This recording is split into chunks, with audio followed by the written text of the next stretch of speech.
Thank you for coming to our YouTube video on planner priorities. We're going to give you advice on how to use your planner successfully. What we'll give you advice regarding includes types of planners to consider, best practices for using your planner, and additional campus and off-campus resources for support. There are a couple types of planners to consider, but we're going to break them down into just print and electronic for the moment. Print can print pages as you need them from places like Canva, so you don't have to carry around a huge heavy planner if you don't want to. It has the added benefit of you writing down information, which may commit it more fully to your memory, and it allows you to make changes as you need it quite easily, especially if you're using pencil, you can just erase. Electronic is great if you have messy handwriting, is useful for easy access wherever you are because you can keep it on your phone, and is wonderful for sending automatic reminders. You have a paper due in a couple hours or whatever the case may be. Both are great for keeping all due dates, upcoming events, and so forth in one place for easy access. So you really can't go wrong with either or both. I actually use both a print planner and an electronic calendar planner. I also use to-do lists and a print calendar. Places to get a planner include Canva, which has many downloadable and attractive planner pages, calendars, to-do lists, and more for free. It's great for keeping a work-life balance. And bonus, you can use these materials in print or e-form, so it can be an electronic or print calendar. The bookstore sells print planners for those students who like to have their due dates in writing. The bonus here is you can pick up a snack or two while you're there, and it has great hours for being open. Google Calendar is another wonderful place to go and is free for Kenyon students. It's great for keeping track of due dates and having your material all in one place right by your campus email. Bonus, other people will be able to see times you've listed as busy and be less likely to pester you. And then Finch was recommended by one of our tutors. It's a great app for staying on task in both your personal and professional or academic life. Its focuses on completing tasks or breaking down large tasks into smaller ones. The bonus here is that it also focuses on self-care, which is incredibly important. Best practices for using your planner, we have 5 today. First is to actually use it, which sounds silly, but we'll break it down.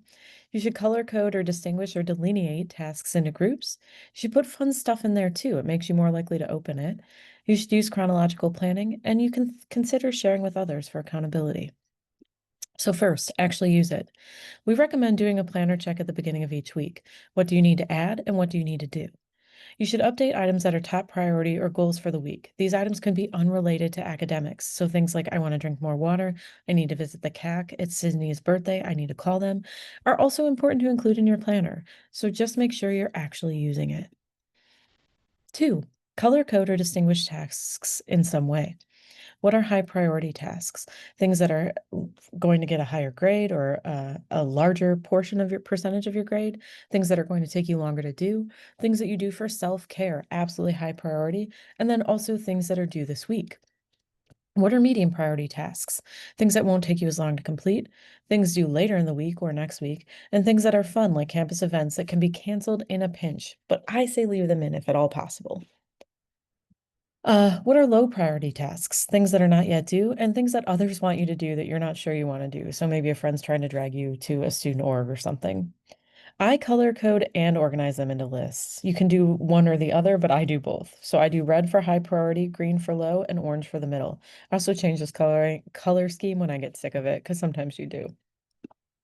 You should include fun stuff. I always write in birthdays. That's the first thing I do whenever I get a new planner and get a new calendar. You want to include concerts or other events you're going to because those motivate you to get other things done so you can enjoy them. You'd want to jot down times for you to take care of you.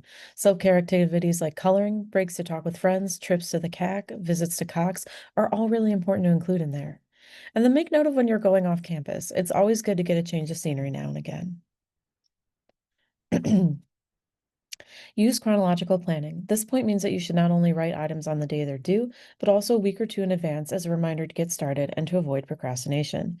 If your test is November 21st, setting a reminder to study the week of November 14th and to visit the MSSC the week of November 7th is a great idea and will motivate you.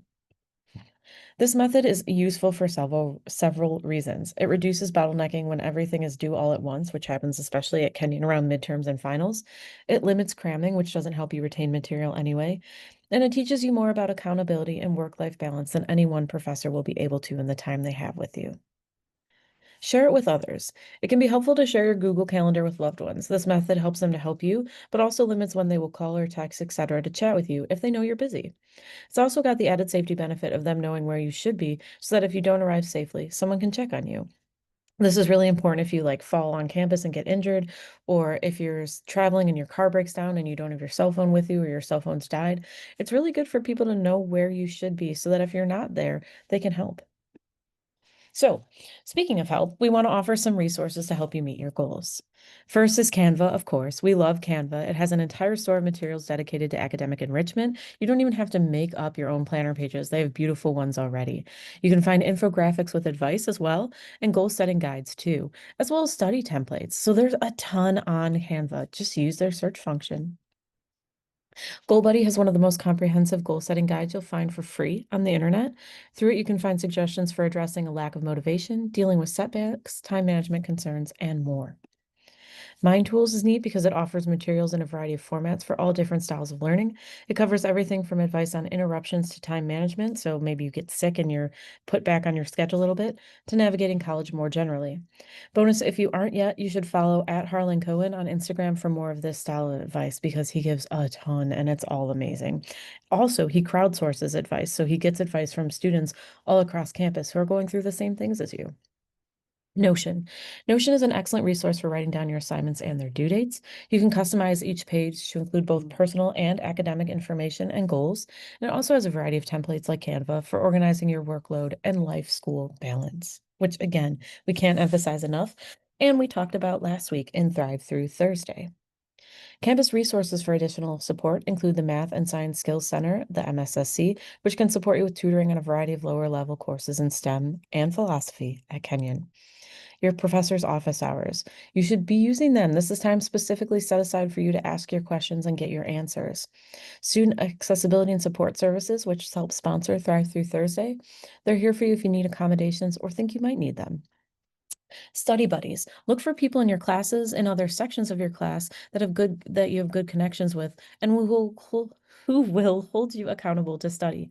Make a time every week to study together. And then last but certainly not least is our writing center. We have tutors from a variety of majors, minors, and lived experiences. We're here to help you, and we'd love to have you bring in an assignment more than once. We're also here for academic skills tutoring, so things like managing your work-life balance and planner are right up our alley. Thanks for listening. If you have questions, comments, or concerns, please email writingcenter@kenyon.edu. We hope you enjoyed our video, and we look forward to seeing you soon in our Writing Center space.